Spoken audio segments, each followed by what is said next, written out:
Writing in the Daily Mail today, Lorna Martin suggests that far from being a male thing, the midlife crisis is also affecting women. As well as turning to cosmetic surgery and having affairs, other symptoms to watch out for include boredom, loneliness, drinking too much and changing partners regularly. Essentially, wanting to change your life completely or to hold back the years. So,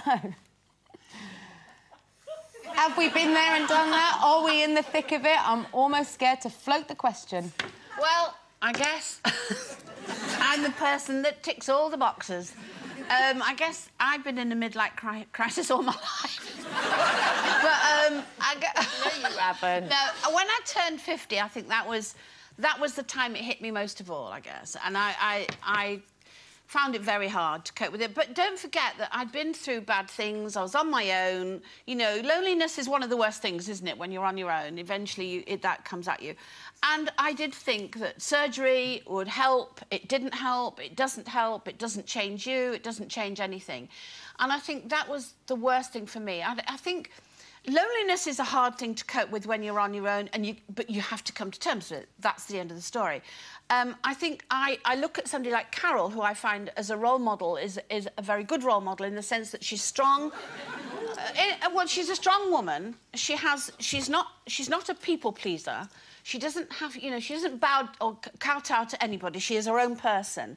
And I found that very difficult to be that person. Now, if I'd have found that strength within me earlier on in my life to do that, I may have not have had the problem, you know, the what do you call it? The self-doubt, lack of self-esteem and all of that. I wouldn't have had all that. I would have been able to cope with that. But because of certain circumstances that have hit me, like losing all my money, not losing my house, losing everything. When you get to 50 and you didn't think you were ever going to be there with nothing after all those years of working, that's quite a hard thing to take on board, thinking, I'm 50, I've now got to start all over again and start earning till the day I die because I don't have any money and I don't know anything. It's demoralising. It is demoralising. It is. And when things like that... I mean, you've come back. You have come back. So, Sherry, you've got to give yourself some credit. You've rewritten yourself into a success story and you never, ever seem to take that on board. No, I don't. What I'm trying to explain is that I'm not sitting here feeling sorry for myself. Don't think that. What I'm trying to explain is that a midlife crisis can be that.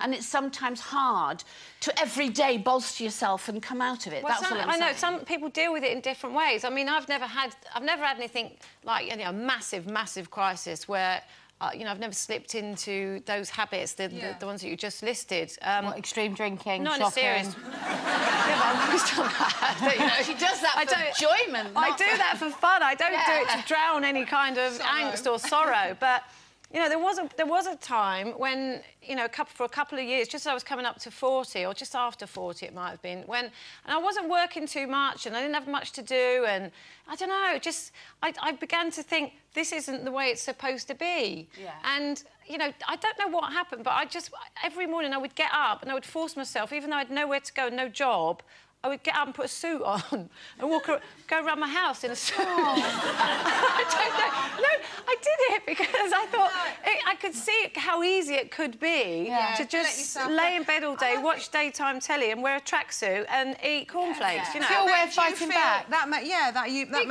feel positive. And I think there's always an answer. You've got to keep fighting. There's always an answer, or there's something that will rectify the situation you're in.